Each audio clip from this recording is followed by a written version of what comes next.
Progress since Paris or more hot air? 2 years after the landmark agreement on climate change, world leaders have been meeting again. They're under pressure to deliver more than just a photo opportunity. We'll hear from the CEO of the World Bank. We are running out of time. And we'll visit one community that faces losing it all to rising sea levels.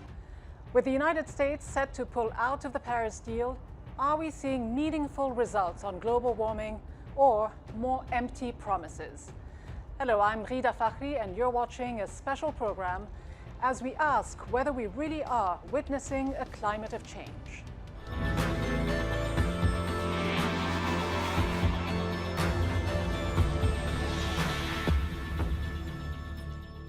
Hello from Washington, D.C. In a year of extraordinary statements coming out of the building right behind me, it was among the most memorable. Donald Trump's decision to pull the U.S. out of the global agreement to fight climate change caused outcry around the world, the latest U.S. policy to go up in smoke. The American president made it clear he is not prepared to play the role of global leader on climate action, but others certainly are. Leaders from a host of countries met in Paris on the 2-year anniversary of the deal that was signed there, all of them knowing that the battle against global warming has barely begun. And while the photo ops and the commemorations continued in the French capital, for many people across the world, the dangers of not acting fast enough are becoming all too real.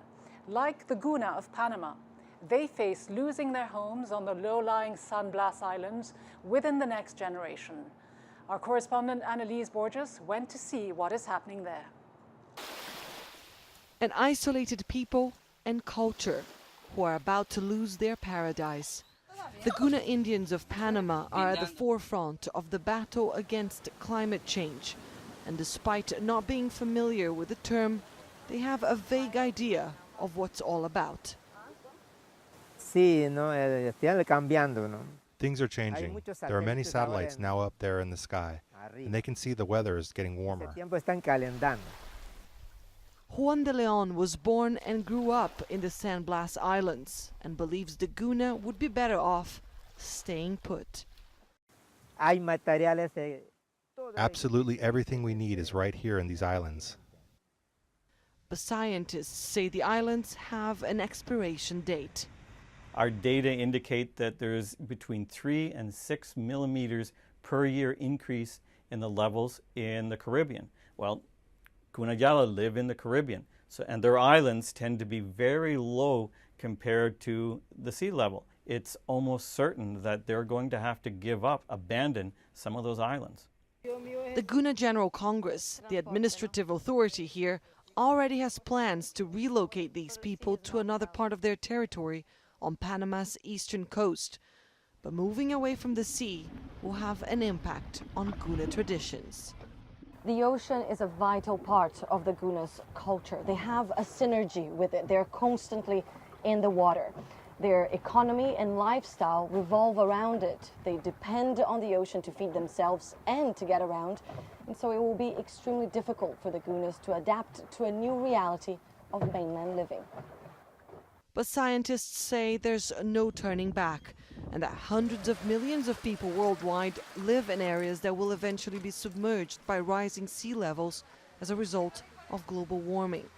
And the Ghida people may watch their land be washed away sooner than most.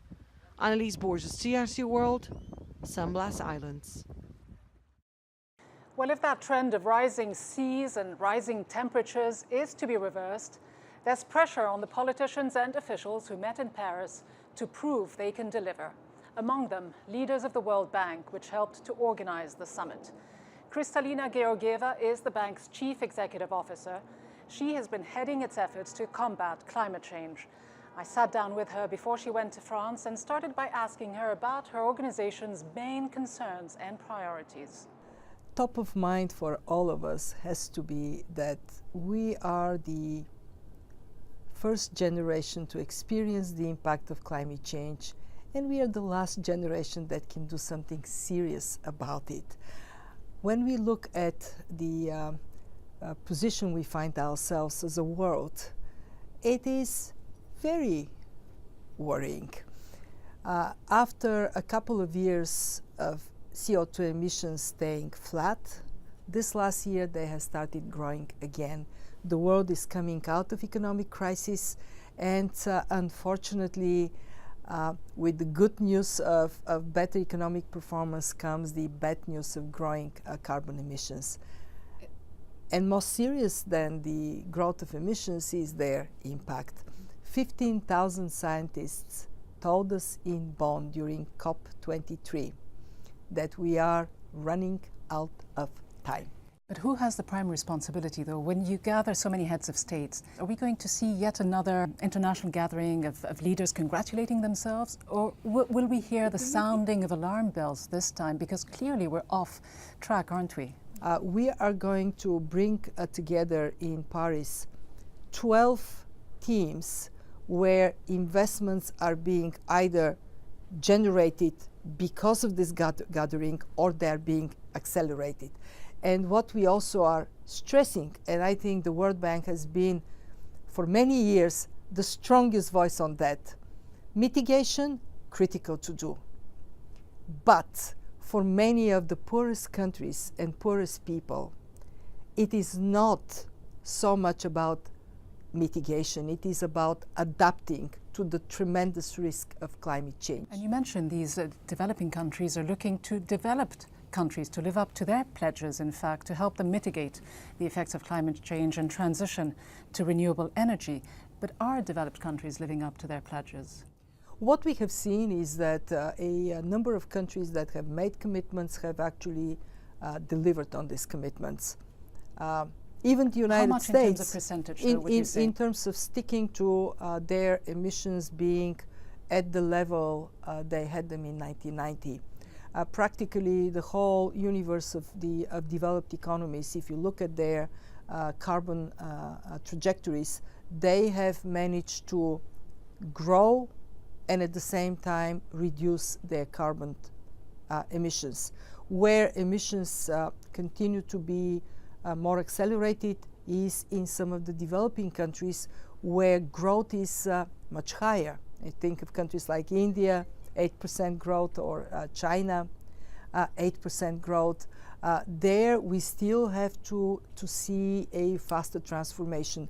What is encouraging is you listen to leaders of these countries, they're serious. But how serious are the leaders of some of these countries? I mean, when you look at the United States, for example, the world's second largest polluter, when you hear the Trump administration's pledge to withdraw from the Paris Agreement, granted this will not go into effect anytime before the end of the Trump administration, how much should it matter to the rest of the world not to have the United States in the Paris Agreement? The world has taken Paris seriously, and it is really no more dependent on one or another voice, even these are big voices. But nonetheless, I think the symbolism of a country like the United States, and let me push you one more time on this issue, the symbolism behind its pledge to withdraw, and everything can change, of course, between now and then, or by the time perhaps another president gets into the Oval Office.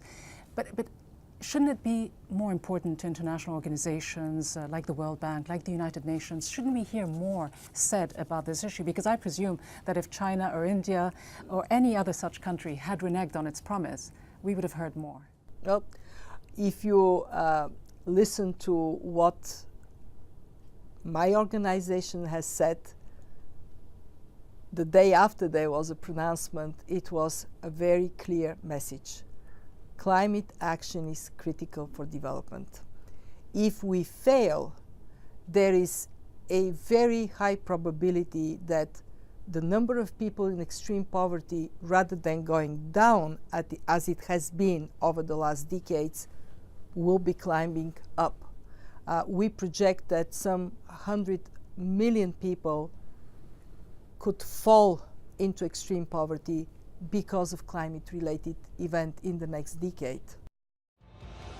And later in the program, you can hear more from the World Bank's CEO on who is stepping up to lead in the US's absence, and the multi-billion-dollar question of who funds the fight against climate change. Now, the reality of climate change highlights what for many is the injustice of the global system, with poorer countries paying the price for the actions of the dominant players. James Champion has our 5 facts. 3 countries contribute almost half the world's CO2 emissions. They are China, the United States, and India. That's almost the same as the remaining 192 countries in the world put together. Others pollute and the poorest pay. Africa, the world's poorest continent, is set to suffer the most from climate change. It contributes less than 4% of greenhouse gas emissions. By 2030, as many as 250 million people will be exposed to water stress caused by climate change, according to the United Nations. The poorest nations face a funding battle. Under the Paris Agreement, richer nations pledged to give $100 billion per year to help the poorest switch to cleaner energy.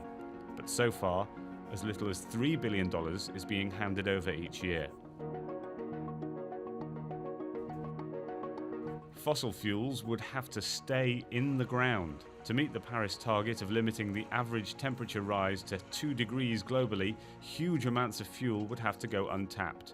Between now and 2050, that amounts to 33% of oil, 50% of natural gas, and 80% of coal that would have to stay in the ground. So far, no country has pledged to leave fossil fuels untouched. China is the biggest polluter, but has one of the most ambitious carbon plans. In 2016, China emitted more than 10 billion tons of carbon dioxide. That's nearly 1/3 of the global total. But it has pledged to cap pollution growth, and China is also about to launch the world's biggest carbon trading scheme, where polluting companies can buy credits from cleaner ones. Joining me now is Fred Palmer, who is Senior Fellow for Energy and Climate at the Heartland Institute, a think tank that has consistently questioned the evidence on man-made climate change. Fred Palmer, one of the startling facts we just heard is that to meet the Paris goals, 80% of coal would have to stay in the ground untapped. Isn't it time to stop funding and subsidizing fossil fuels? Well, you know, President Obama was even more extreme. President Obama, in the second year of his office, the last 4 years, was for leaving all fossil fuels in the ground. The Democratic Party platform in 2016 is by 2050 is to eliminate the use of all fossil fuels. So that is an inconceivable proposition. It's Why bad. not? Why not? It's bad because it hurts people. Who would it be bad for? People. It's bad for What people? Because obviously the trends are, opinion polls show that a majority of Americans, forget people around the world, a majority of Americans want to see more investment in cleaner energy. That's the trend. The proposition we're talking about is eliminating entirely the use of fossil fuels in the name of climate change. And I grew up in the American West, in Phoenix, Arizona.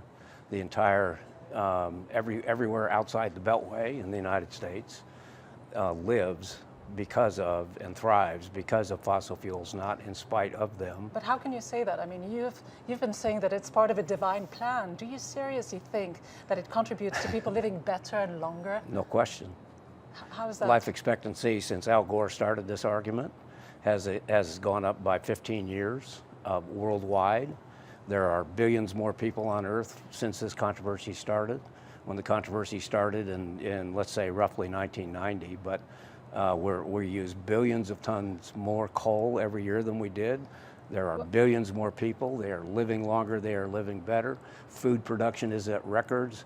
Wealth is increasing, and it is because of fossil fuels, not in spite of fossil fuels. Well, you know, many people would say this is simply a campaign of misinformation, that it is politicians and lobbyists like you who've been denying the human cause of climate change, the effects of climate change, who've been spending millions of dollars to influence government, who are holding this whole debate hostage here in the United States. Isn't it time to really step it up and hold polluters accountable? CO2 is a benign gas required for life on Earth. As more CO2 is put in the air, the Earth greens. Food production is at record levels. more people live longer and live better. Why are more people then moving toward greener energy? Big oil companies are doing that. Excuse me, there are 3 billion people on Earth that have no access to electricity or energy. 3 billion people. They live on the land. They denude the land. They strip it. But that is not the case in the United States for the most part. And even these developing countries, which I think you're alluding to, have been moving toward greener technology. People are moving to fossil fuels even as they deploy renewables at the same time. But isn't there a ploy so there? that more people can live longer and live better. But isn't it, again, because they're made to believe that fossil fuels are cheap, but there's a hidden cost there, which translates in, what, $20 billion in subsidies from the US government? $5 trillion if you look at it on a global average. I'm going to stick to what I call modernity. The industrial evolution of the human community has been fueled by fossil fuels. Urbanization, more coal, more oil, more natural gas, always more efficient, always cleaner, brings people out of poverty in China, in India, not Africa yet, but it will happen. It is a good thing, not bad. It is a positive. We must use more. Well, you're clearly out of tune. Of course, we must use it cleaner. You're out of tune with the studies, every conceivable study that has been issued by scientific academies around the world, not to mention the latest major scientific study here in the US, the National Climate Assessment, a comprehensive study, I should say, put together by 13 federal agencies, hundreds of scientists. Clearly, you're not. The US administration is not reading its own reports, isn't listening to its own scientists. The science is based on observations, and the science needs to remember that we have had very little warming since the satellites went up in 1980. That we have billions of more people on Earth, that we use more and more fossil fuels all the time. Well, you say that, but I must interrupt you because every part of the US has been affected. Wouldn't you agree? Droughts in the southeast, flooding in the Midwest, rising temperatures in Alaska. Isn't that evidence enough that something is happening? It is not, because you haven't studied weather history. I have. This is a make-believe crisis by people that make up their own science, and then the lawyers make up their own law. We will have to leave it there. Fred Palmer of the Heartland Institute, thanks very much. Here in the United States, one particularly powerful force has joined the fight over climate change, the US military. The Defense Department is treating it as a national security issue. But it won't be easy convincing a president and top officials who reject the science on global warming and have left the US isolated as the only country not on board with the Paris Agreement. Frank Uciardo has more on the climate conflict within the US government. I will cancel job-killing restrictions on the production of American energy, including shale energy and clean coal, creating many millions of high-paying jobs. Donald Trump has made it no secret of his commitment to coal and other fossil fuels, a major driver of climate change. It helped him win crucial support in last year's election, and he's keeping it on his agenda. At a recent UN meeting on climate change, there were protests as the U.S. delegation pushed a plan to keep using coal. Like tobacco at a cancer conference was how one delegate put it, an accusation rejected by the Trump team. Some people have called it provocative. I think we would disagree. Key members of Trump's cabinet are climate change skeptics. His Energy Secretary Rick Perry once pledged to scrap the department altogether and says the science is out on whether humans cause climate change. Scott Pruitt is the head of the Environmental Protection Agency. In his old job, he sued the agency 14 times, intending to block its regulations in favor of fossil fuel producers. But Trump faces major opposition from within. A recent report by 13 federal agencies found that man-made climate change is a reality, not a theory, and that the U.S. alone has borne a cost of $1.1 trillion for these weather extremes since 1980. The U.S. military is taking climate change seriously, too. Defense Secretary James Mattis has described it as a national security issue for America. He's concerned about possible instability in the many countries where the U.S. has military bases or where its troops are operating. And the U.S. Congress agrees. It recently passed a law stating that climate change is a direct threat to national security and that the military needs to prepare. Where are our naval bases, for example? They're at sea level. So, if indeed climate change causes the oceans to rise, it will by definition destroy our naval bases. But publicly, at least, Trump is still going his own way. We're going to put the miners back to work. We're going to put the miners back to work. The president digs coal, despite what many of his own advisors are saying. So how big a threat is climate change to the security of the United States? Let's talk to our guest, retired Brigadier General Jerry Galloway. He is a professor who focuses on the subject at the University of Maryland, and Marla Lewis is a senior fellow at the Competitive Enterprise Institute, a conservative think tank here in Washington. Brigadier General, the U.S. administration clearly going against the current internationally, but looking at the issue from a domestic perspective, how big a deal is climate change when it comes to the U.S.'s own national security? Well, Napoleon once said an army travels on its stomach, but in reality, in the 21st century, the military forces have to be attentive to weather and terrain and climate. Climate dictates what the nature of the warfare will be. It dictates the operational environment. It also influences your installations, the platforms from which we launch our soldiers and sailors overseas. But if it is an issue, if instability around the world breeds conflict, if it affects the US's hundreds of military installations around the world, why are we seeing such a pushback by the Trump administration? Well, you're not seeing a pushback. It's certainly in the Defense Department. General Mattis, the Secretary of Defense, has said, I believe that that's a real issue. But we are seeing one in the White House, though. I'm not sure how, if you're looking for what is the influence on the military says everywhere you go, both with us and our allies, that it is a challenge and that we have to do something about it. And I have not seen any instructions from the White House that they should back off from that. The Secretary of Defense has said that, the Chief of Staff of the Army has said that. They've talked about the necessity to be aware and to be prepared for it. You would not expect us to be going into war not knowing what the circumstances are. And that's what it is with climate change. We've got to be prepared. If Norfolk Naval Station is going underwater slowly as a result of sea level rise, you have to be ready to launch ships from there. So. Would the U.S. be ready? Because clearly the Trump administration, at least certain segments within the administration, are not lending this issue the kind of seriousness they should. How do you see it? Well, as far as readiness for infrastructure that's critical for the deployment of our military forces and for training exercises and so on, all of those climate change impacts, to the extent that they're happening, are quite gradual. If we're talking about sea level rise, for example, it's a millimeter or so a year. These are the kinds of impacts that can be addressed very routinely through routine maintenance, repair, and upgrading of facilities. This is nowhere near close to an existential threat. So you're suggesting that climate change should not be a national security priority for the U.S.? Not a priority, no. It's certainly something that one should think about, but I don't think it's a good idea to make climate change strategies and assessments, or to integrate those into every office and every program of the Pentagon the way the Obama administration tried to do. I think that diverts attention from far more serious threats and just creates a kind of mission creep excuse to ask Congress for more money for things that really don't address the main threats that we're facing. Brigadier General, as a military man, how do you see this? Is it a complete waste of time and money for Congress to be looking into this? The leaders who are in the theaters, who have the responsibility for dealing with the wars that might exist or the humanitarian assistance, disaster recovery missions that we have seen them grow. We also know, the most recent climate assessment that the White House released does say that the intensity of storms is growing, the increase in rainfall is large. I just came from Houston. Houston is reeling from 51 inches of rain. We haven't seen that before. You can go around not only this country, but around the world. You better be ready for that. It's not something we can wait for.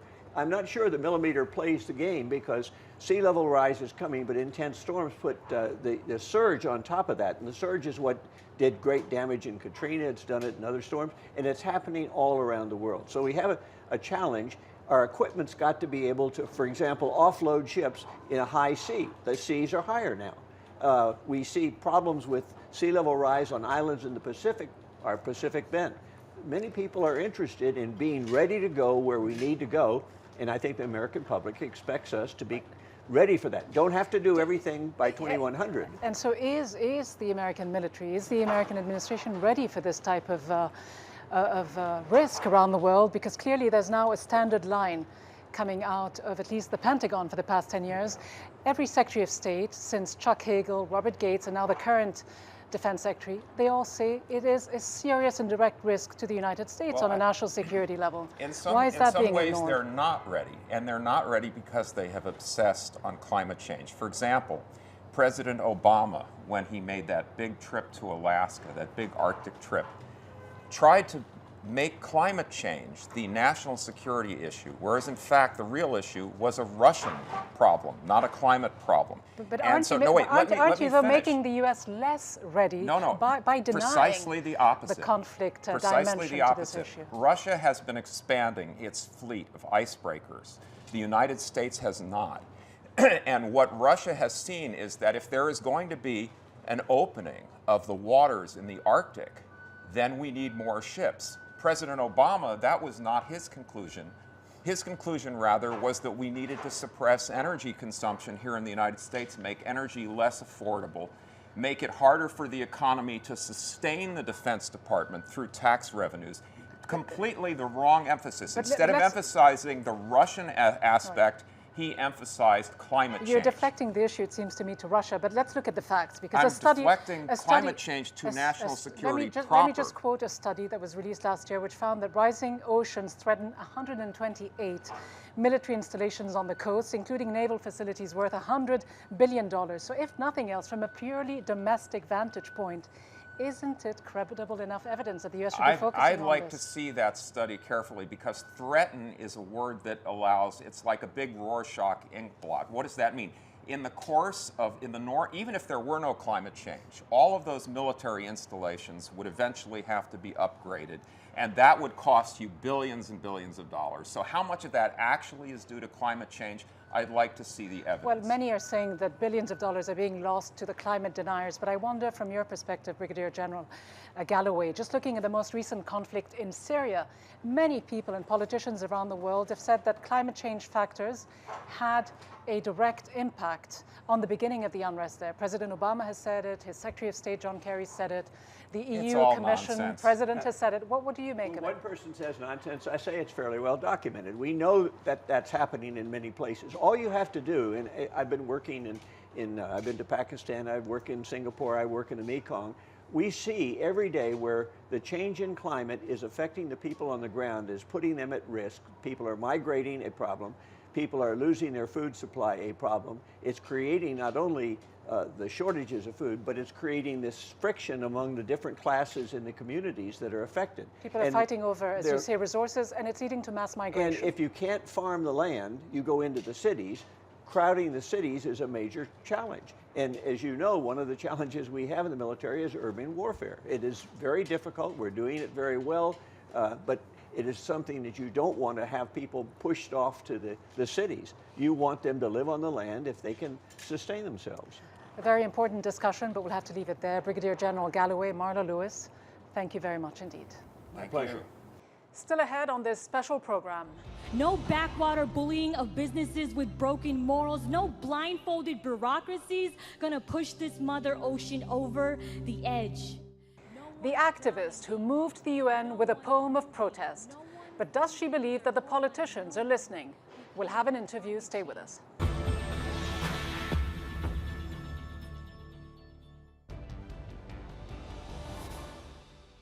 Welcome back. The White House behind me may be home to a climate change denier, but the evidence is getting harder to ignore, even here in the United States. Scientists say this year's record-breaking storms were almost certainly made worse by climate change.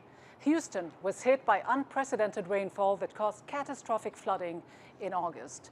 Our correspondent Edis Tiansen went to see how people there were coping 3 months on. Jessica and her family are grateful that Hurricane Harvey left their home standing, even though inside it was flooded halfway to the ceiling. The house, all this was molded or whatever. They've lost all their furniture and personal belongings. For the last 3 months, they've been living on donations, since they still haven't received any financial assistance. We had insurance, and we had to send the insurance paper to FEMA, so they still say it's pending. We are eligible, but it's pending. So they haven't done anything yet. They just say you have to get paid by the cubes. The air mattresses they sleep on and the only table in the house have all been donated by their local church or the local middle school, where Jessica helps out in larger donation efforts. Hundreds of pieces of clothing and school bags have been donated from other children across the country, some with an attached note of moral support. Don't focus on tomorrow, focus on today. I know how it feels to lose your home. Mine got hit by a tornado in 2011. You are not alone. Remember that. Madison S. On top of these seasonal donations, about 90 children also receive a weekly food ration. The Student Council says this helps ensure some stability in the lives of children who are still displaced. Our families and our community struggles in some different ways, and so with Harvey hitting, it definitely took another toll on them financially. Of course, them having to, leave their apartment or leave their home. So now, on top of things, now they're having to put any extra money or the little funds that they did have into trying to rebuild or find new places to live, and to not only that, but to gather new supplies, new clothing, new furniture, those types of things.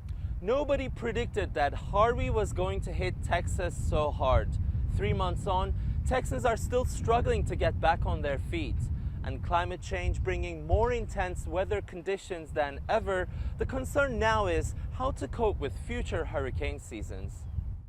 At the University of Houston, they're watching closely for changes in weather patterns. Professor Peter Copeland says that warming temperatures will likely create more big hurricanes in the region. Well, we can consider the likelihood for hurricanes to be associated with the temperature of the water. And as the temperature of the ocean increases, that's the fuel for hurricanes. The chance is that events like Harvey, events like Maria are going to be more common in the future. Jessica's family know they won't be the last to suffer from extreme weather. For now, they're just doing their best to cope. It is Tian Shan, TRT World, Houston, Texas. So despite the apparent threats at home, the US is pulling back from its global commitments on global warming. But how much of a problem is that for the rest of the world? We spoke to Han Chen from the National Resources Defense Council. Her big idea, and her opinion, is that the world doesn't need the US to lead on climate change. The world doesn't need the US and Trump administration to move forward on tackling climate change. There's already so much that we've seen countries do in spite of US inaction. Right now, what we're seeing is that there's several countries that are leading the way when it comes to global climate action. There's China, there's India, there's the EU. China has been able to move ahead on developing wind and solar projects totaling over 300 gigawatts.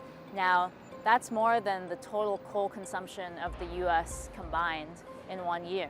India has also been a leader in tackling climate change because for a developing country which has a significantly lower GDP, they've actually committed to very high standards for how they will develop in the future.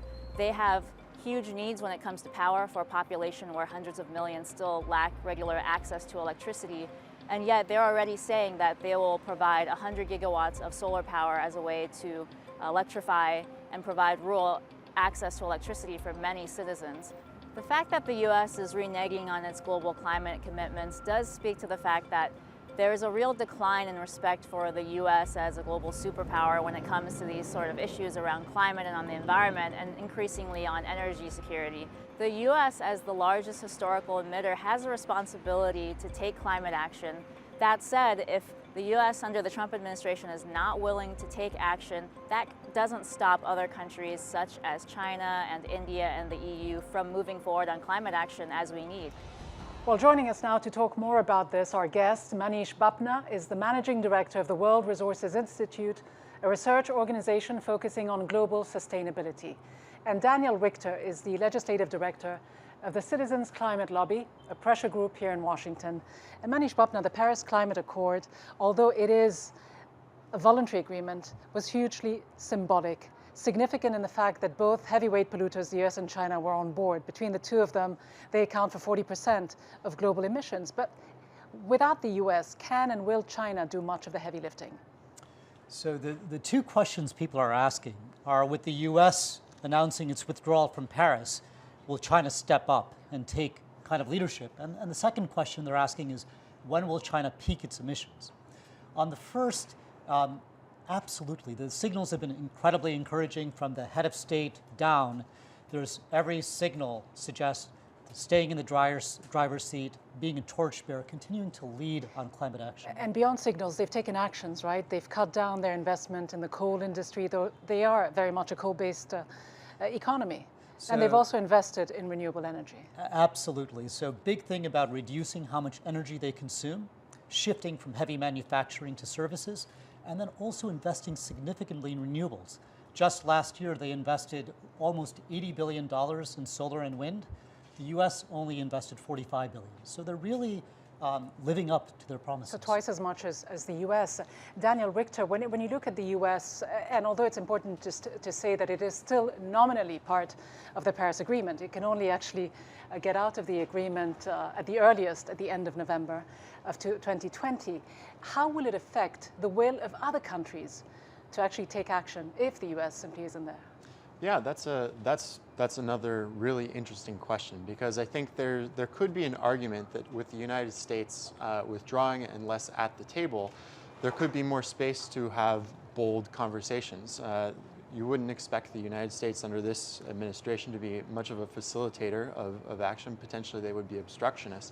And when President Trump was considering this, I heard there was discussion of countries who have existing prices on carbon, talking about putting border carbon adjustments on their prices on carbon. And I think that would really be a strong forcer for the United States to take action. But how does it affect the developing world, though, to see the world's richest nation simply say it isn't interested in this whole process? Because developing countries like India still very much depend on the financial aid they would get from the developed world. It's true. I don't think it's good, but there's the question, this is not an ideal circumstance that we're in if you're interested in climate change. So then in this non-ideal circumstance, is there more of an opportunity where if the United States is there and is perhaps playing an obstructionist role, or is there more of an opportunity if the United States is just staying out of it? I think it's bad for the United States. Unambiguously, this is bad for the United States. I would prefer it if we were at the table being a positive partner, but with us not there might be an opportunity. Well, it should be said, Manish Bapna, that there are no binding rules to this agreement, so it's left to each country's political calculations as well to really push ahead with this. It isn't just good enough for them to sign on to this document or even ratify it. They need to actually take action. How likely, though, are they? Because many of them will likely say, well, if the U.S. isn't doing it, why should we? So there was quite a bit of concern that with the U.S.'s announcement, will other countries just not take this seriously? But what we're seeing is this is actually stiffening the spine of a lot of countries. You have, since the U.S. announced its withdrawal, every other country has signaled that they are recommitting to the Paris Agreement. You have countries like Fiji that's hosting the next climate convention, signaling they're going to go 100% renewable energy by 2030. Costa Rica is going to go carbon neutral by 2021.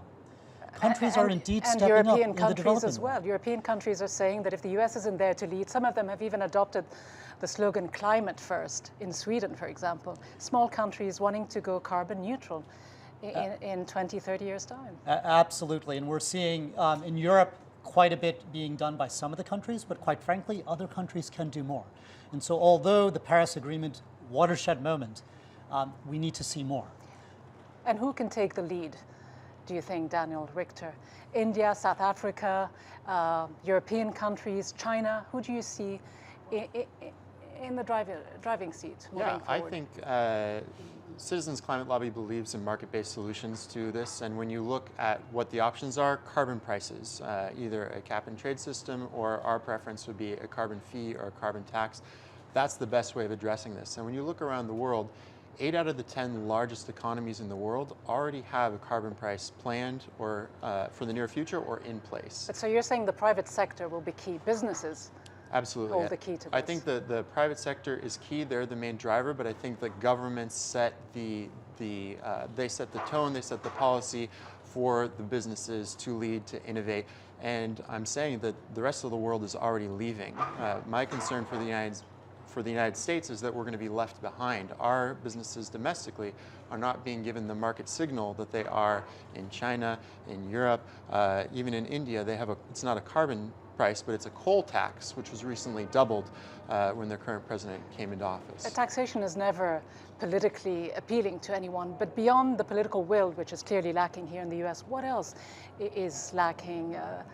Do we need more of an environmentally conscious sort of populace to really throw its weight behind these types of decisions? So I think the big change that's happened over the past few years is an increasing recognition that climate action makes good economic policy.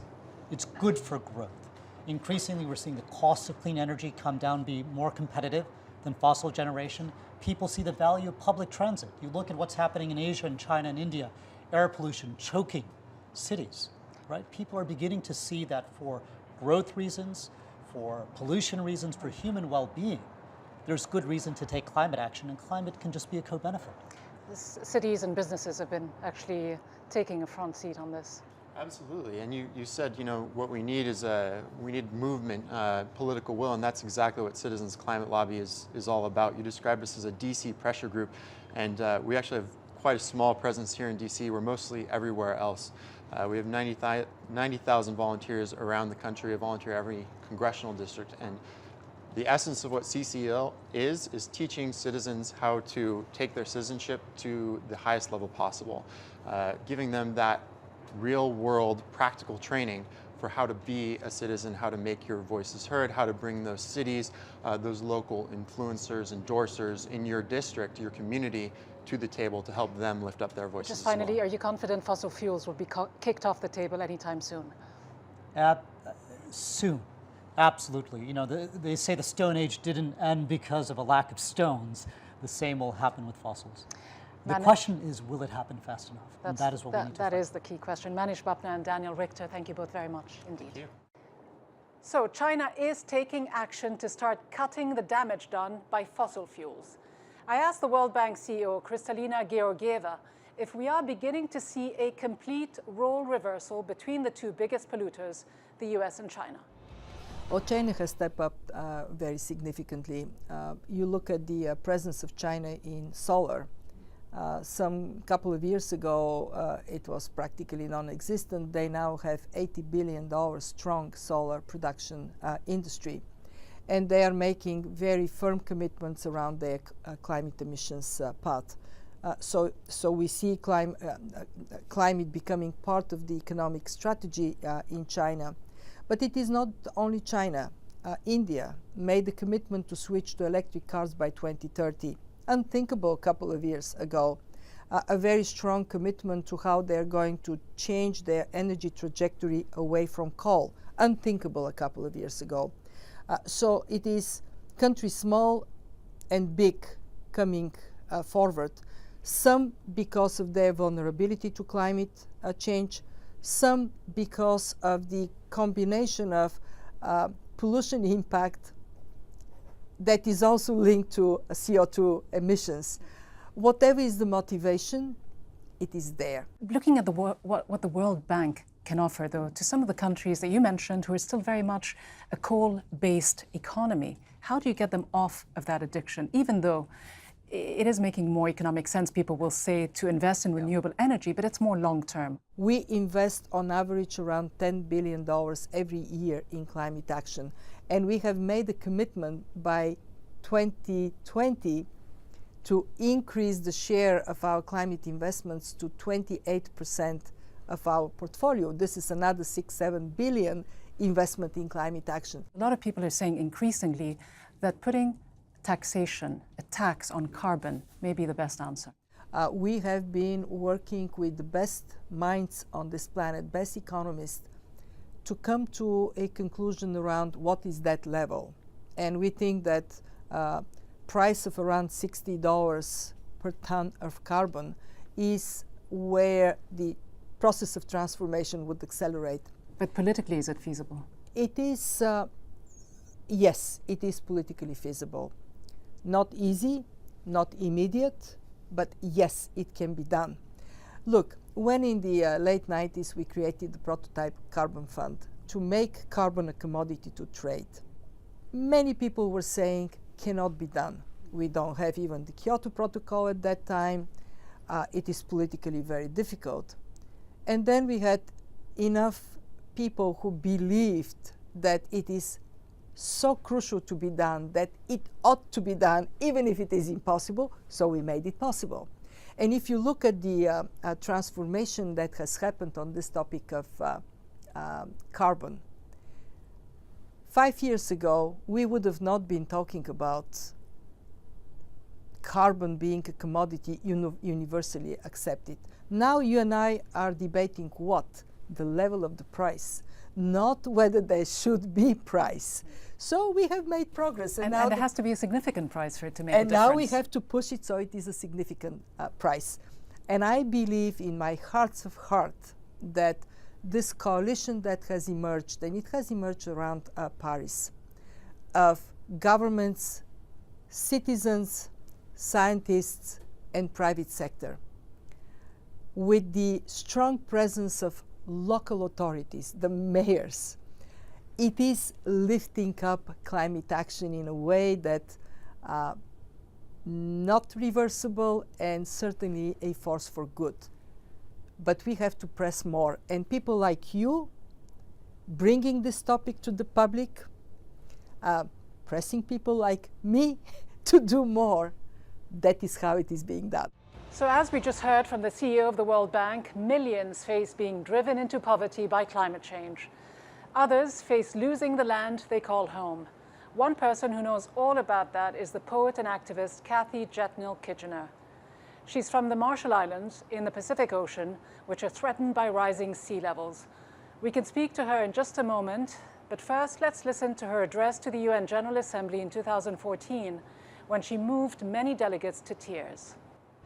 Dear Matafele Benum, don't cry. Mommy promises you no one will come and devour you. No greedy whale of a company sharking through political seas. No backwater bullying of businesses with broken morals. No blindfolded bureaucracies gonna push this mother ocean over the edge. No one's drowning, baby. No one's moving. No one's losing their homeland. No one's becoming a climate change refugee. Kathy, in the couple of years since your performance at the UN General Assembly, have you and have the people of the Marshall Islands heard what they might have expected from world leaders on climate change? I think we've heard some of what we've expected. I think that there is progress being made, and that is exciting for us from our islands to hear. But I do think that there needs to be more ambition and that we need to make changes sooner rather than later. And so I think what we're hoping for is forward thinking and kind of a lot more to do with ending the fossil fuel industry now rather than later.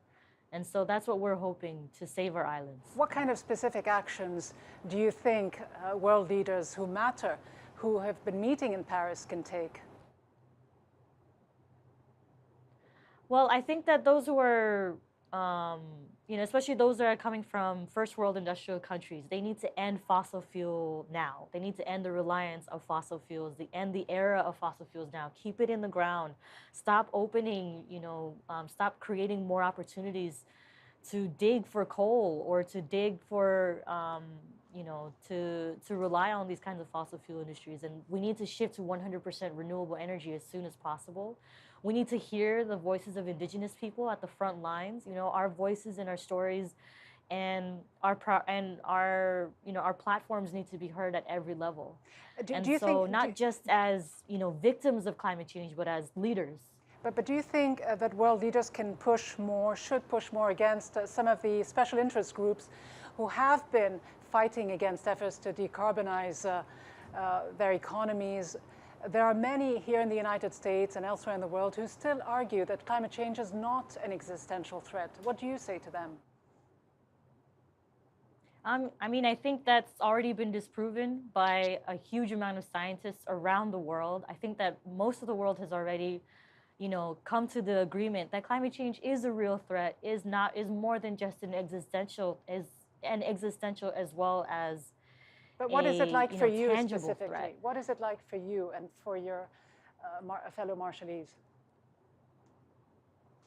Well, I think for us, in the Marshall Islands, we are living, again, I said it already, we're living in the front lines. You know, our islands are only 2 meters above sea level. There's ocean on either side of us. It's so thin, there's no mountains, there's nowhere to run to. And so because of that, we see the changes that other people in the world don't see right away. And we're seeing the rising sea level. We're seeing floodings that are destroying homes, that are destroying our crops at a more frequent level than we've seen ever before. I mean, in the past 5 years alone, we've had 4 or 5 floodings a year, and that's more than we've ever seen before. We are having higher droughts. And I literally visited an island that 10 years ago was lush, full of coconut and pandanus trees, and is now just a pile of sand and rocks. It looks like a sandbar. This is what all of our islands could look like. And it's already happening right now. This isn't something that's happening, you know, years down the line. Poet and climate change activist Kathy Jetnall-Kitchener, thank you very much. So 2 years after the Paris Agreement, we are coming to the end of another year of rising temperatures. And the question remains, are we really seeing meaningful steps? Or are the meetings, the public pronouncements, and the photo ops a convenient cover for a lack of action? Because the planet is not waiting and the evidence is all around us. From a disappearing glacier in the far south of the Americas to a shrinking reservoir hit by drought in South Africa, or this glacier in West Antarctica where another block of ice, a mile long, broke away this year to add to rising sea levels. And perhaps we must all ask ourselves if we are doing enough to hold our leaders to account and demand real change on an issue that will, sooner or later, affect us all. From me, Ghida, Fakhry, and the entire team here, goodbye.